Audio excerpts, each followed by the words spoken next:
இன்றைக்கி நம்ம வீடியோவில் என்ன பார்க்க போகிறோன்னா ஆம்லெட் செய்வது எப்படின்னு தாங்க பார்க்க போகிறோம். ரொம்ப ஈஸியான ஒரு ரெசிபி தான். எல்லா குழம்புக்குமே இது ஒரு நல்ல சைடிஷ்ஷு.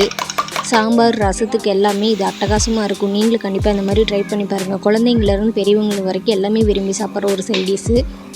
நம்ம 2 முட்டையை எடுத்து நல்லா குண்டாவில் ஊற்றி நல்லா அடித்து வச்சுக்கிட்டோம். இந்த மாதிரி நல்லா கலக்கி தோசைக்கல் நல்லா காஞ்சதுக்கப்புறம் கொஞ்சம் தண்ணி தெளித்து விட்டு இந்த மாதிரி நல்லா ஊற்றி விட்ருங்க. தோசையாட்டம் நல்லா சுற்றி வரைக்கும் இந்த மாதிரி பண்ணி எடுத்துக்கலாம். இந்த மாதிரி பண்ணிவிட்டு கொஞ்சமாக வரமிளகாய் தூள் சேர்த்திக்கலாம். இது மேலேயே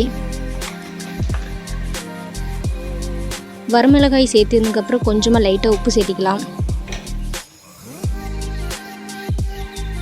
இது அப்படியே நம்ம அது மேலே எல்லாமே போடுறப்ப ஒரு பீஸா மாதிரி ஒரு இருக்கும் பாருங்கள். குழந்தைங்களுக்கு எல்லாமே இது கலர் கலராக இருக்குது, நல்லா விரும்பி சாப்பிடுவாங்க.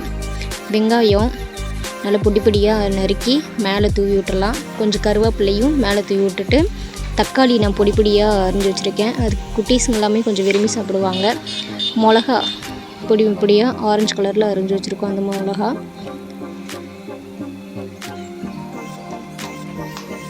இந்த மாதிரி நல்லா இதெல்லாம் போட்டுவிட்டு தோசை திருப்புற மாதிரி திருப்பி போட்டுக்கலாம். இந்த மாதிரி திருப்பி ஒரு குழம்பு ரசத்துக்கு எல்லாத்துக்குமே சைடிஷ்ஷு சூப்பராக இருக்கும். நீங்களும் கண்டிப்பாக இந்த மாதிரி ட்ரை பண்ணி பாருங்கள். என்னோடய வீடியோ உங்களுக்கு பிடிச்சிருந்துச்சுன்னா சப்ஸ்கிரைப் பண்ணுங்கள், ஷேர் பண்ணுங்கள், லைக் பண்ணுங்கள். நன்றி, வணக்கம்.